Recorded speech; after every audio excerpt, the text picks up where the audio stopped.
Hi friends, Andy Vegan. Welcome to my Happy Green Kitchen. Yeah, it's a virtual invitation and I learned that from my family. I was little, long time ago, when I was allowed to stay in the kitchen and watch. They heated the oven, it was burning all day, center of the house, everywhere in our village. And I was a little boy, I was allowed everywhere. It was such a nice situation. I learned a lot, just watching and helping when I could. So now you are invited to my kitchen, but only virtually. That's a big step for me to go on YouTube and Facebook and the social media, because I can talk now to everybody. Yeah, I was always a social guy, but social media really for me perfect. But I have to say, of course, personal informations are not, I really have to be very balanced. Yeah?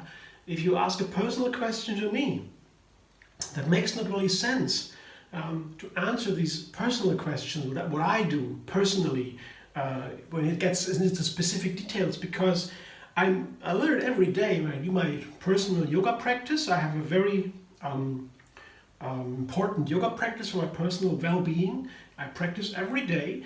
I need that, otherwise I wouldn't feel balanced.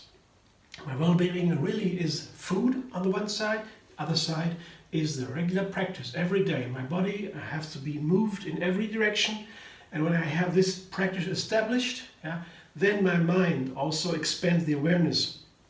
That begins. So I begin on the outside and go into the inside.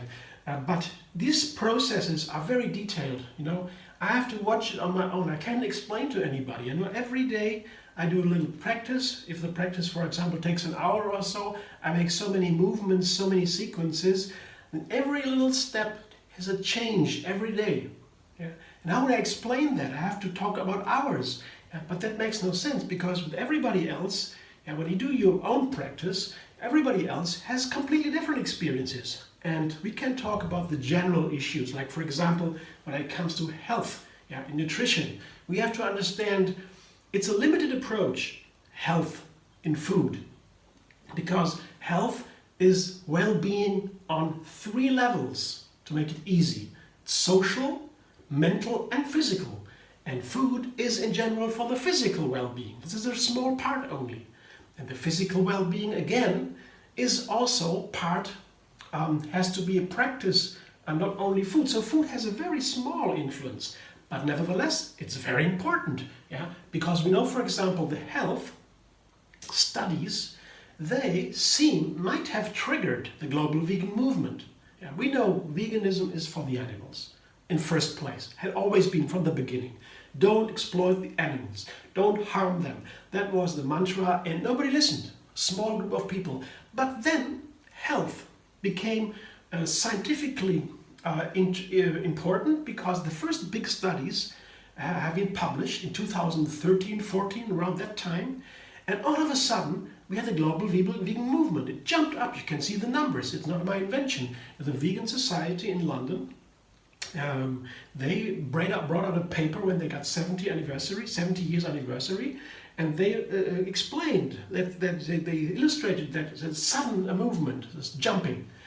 The first movement of veganism was in America, USA, with in the 80s, late 80s, while also a book called Diet for New America. That was the first vegan movement. It was in America, in our modern times. I'm talking about this after the coining of the word vegan. I mean, we have many examples of people who avoided to harm animals and tried to eat that way before, in ancient times, no doubt. But in modern times, industrial productions that took off only in America in the 80s, and then 2014, 13 globally.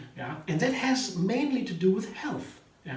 Many vegans don't consider it a fair approach to be the healthy vegan, because of course it would be selfish. Our own health, that is a very selfish interest. The higher moral attitude is always directed for the other. And as humans, we have to watch at the others, and animals, non-human animals. They are like us, but we feel they are superior. That's the biggest mistake humans made in history at all. to consider themselves beyond, higher than the other animals. That's wrong, and we begin to understand slowly, but we wouldn't have begun to understand maybe ever without the industrial evolution. I don't know. And now, maybe we wouldn't have understood globally without health industry. I mean, sounds crazy, but it makes sense to me. But nevertheless, so we need a general approach, and we need to come together on general issues. And so I will explain only general issues, not the personal things. That makes no sense. That would be so complicated. Yeah? We have to keep it easy so everybody can understand, has a chance to understand if they will. It's another subject.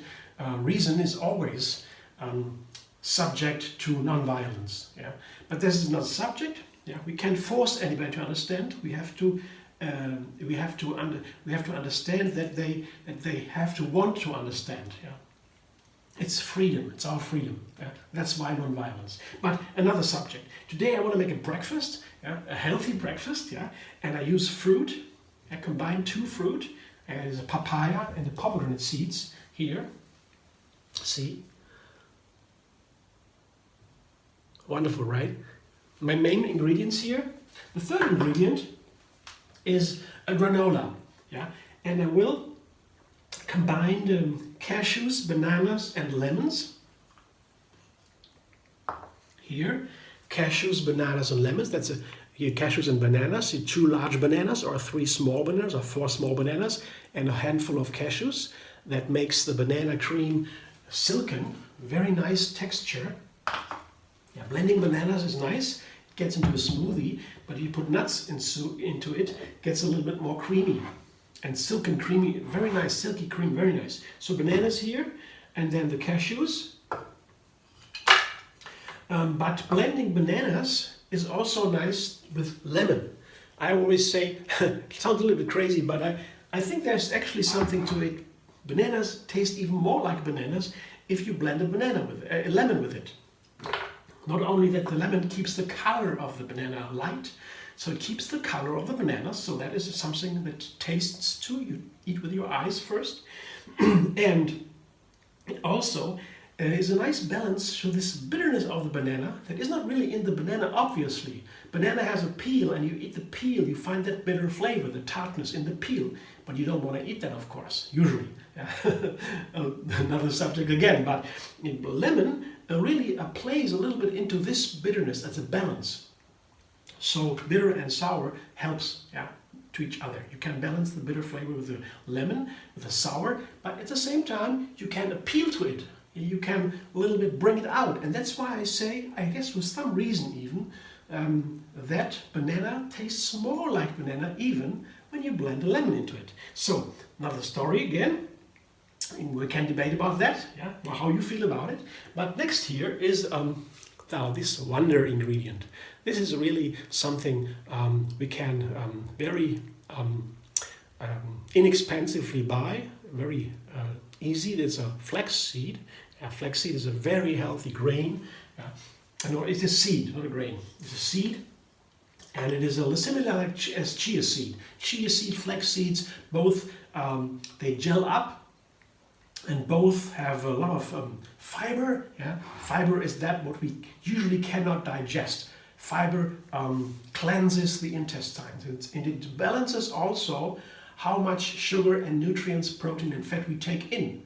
Everything can get healthy, or less unhealthy even, when you put fiber to it. Plants have fiber. Animal food has no fiber. Animals have no fiber. It is in plants, and that's why plants is so healthy. Don't forget about the fiber, very important.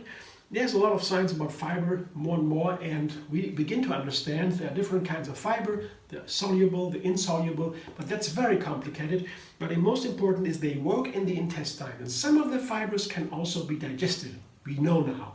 First of all, 30 years ago we didn't know, but now we know they can even be, a little bit of them can be digested into fatty acids. They can produce fatty acids from the fiber by fermentation. The bacteria does it in the guts, and well, that's a very complex story. I don't go into it. We have to know fibers are maybe one of the most important parts of our food. So, and flax seeds are very high in fiber and omega-3 fatty acids, the kind of fat we are all in need so much. Yeah, it's very important, and it's not so how often to find in plants. So flaxseed has it, and many other benefits. So I blend that now, maybe with a little bit of water to get it going. I have to check the texture later. But to begin, it is easier for the blender when a little bit of water is in the beginning, and always adjust the texture with water later. Now blender dance.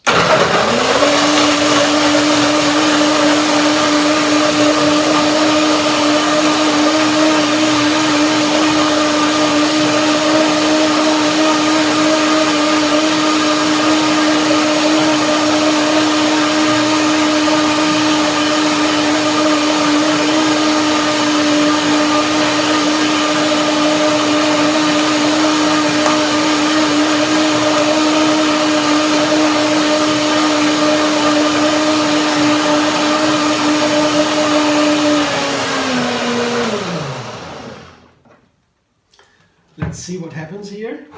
Texture looks very nice. We have to blend the flax seeds. That's important. Same with the chia seed. We have to blend it up. Otherwise, the omega-3 fatty acids, so this healthy fat, and other benefits too, are not really in the body because they walk through the body without being absorbed. So it's better to ground them or to grind them or to blend it.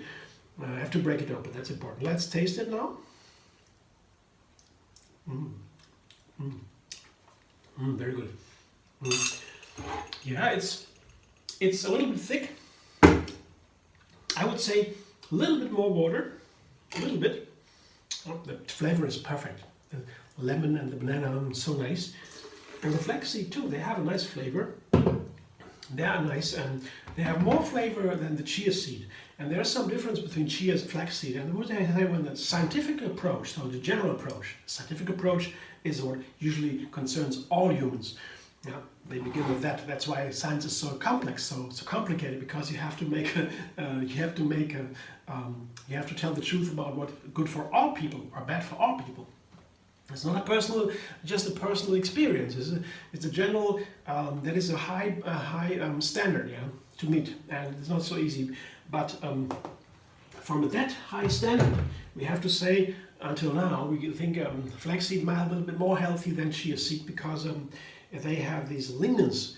This is the defining thing for the health, scientifically seen, because we see science is made to help people get healthy. Or oftentimes we look at the diseases, at the main diseases, for example, cancer, heart disease, or diabetes is very important.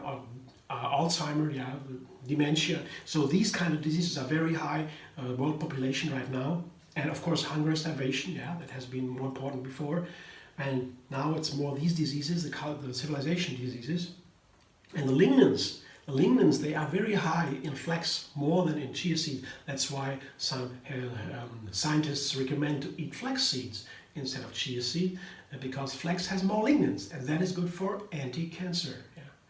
In the intestines, that's very important. These kind of lignans, so flax seeds are very good, but never mind, chia seeds are also very good.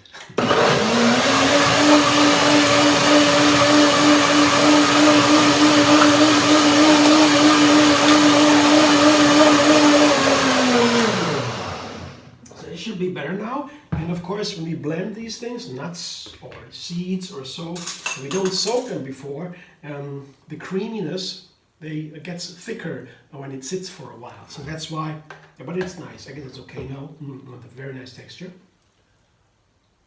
I love this flaxseed flavor, very pleasant.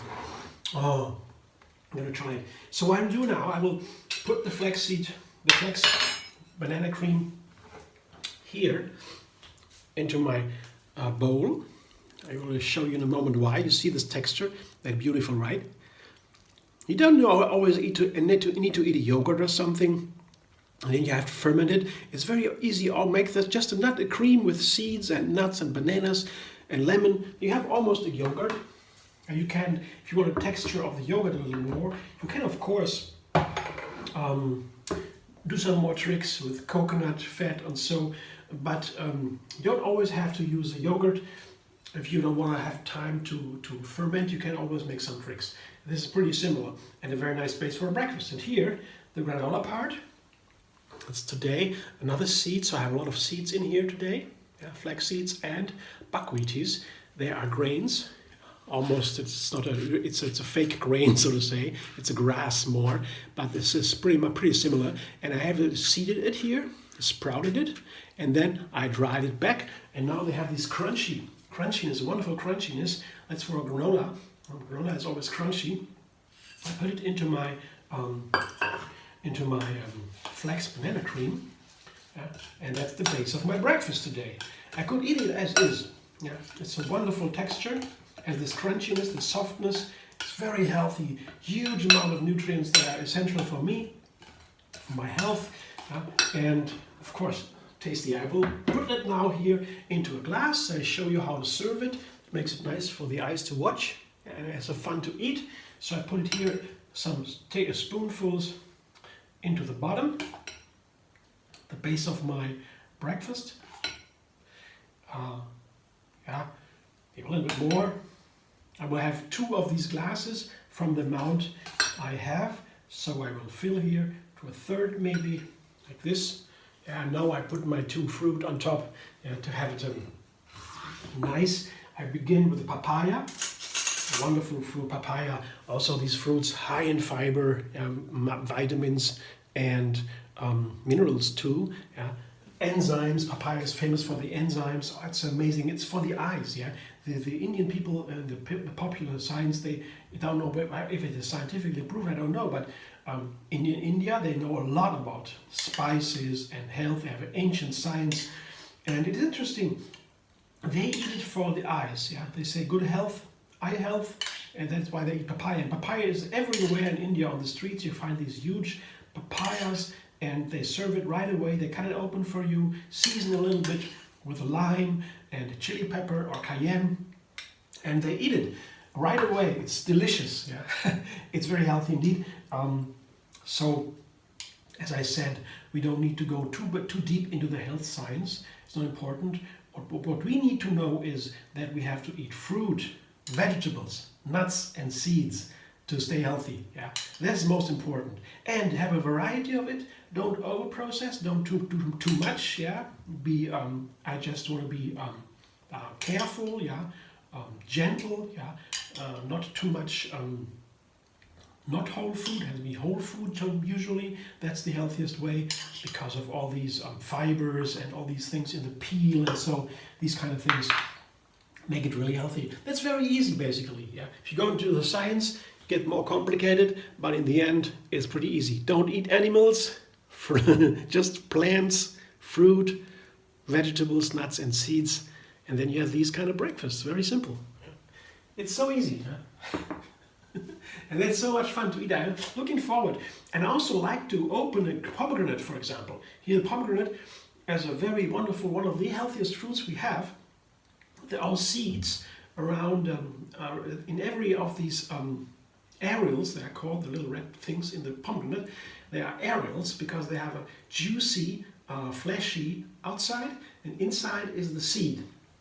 To open it, you'll make a mess if you don't know how to do it correctly. So I have a video linked under this video, how to open a pomegranate, how to seed a pomegranate. You can watch it if you want to know it. It's so much fun to work with these, to open it, to be careful, to watch them, to touch them. I like all these things. Yeah, that's why cooking is so much fun. Yeah. And it's easy. Raw food is the easiest way of cooking, to learn cooking. I'm not against cooking. Yeah, if it is gentle and nice and healthy, can be wonderful. The properties of a plant, yeah, they can be enhanced by refining a little bit. Cooking is a part of it. Don't get it wrong. It can be a very important part of it. But to begin, I would say raw food is the easiest way, and you can have such a variety of plants introduced in the kitchen by these simple step-by-step procedures. Very simple. I do it every day. To show how I do it, you can watch, and then maybe you feel inspiration. And if so, don't be shy and ask. I'm always happy to answer if I can. So find me on Facebook, Instagram, Pinterest and Twitter. You can like my video and you can subscribe Emily Vegan on YouTube. Have another recipe every single day.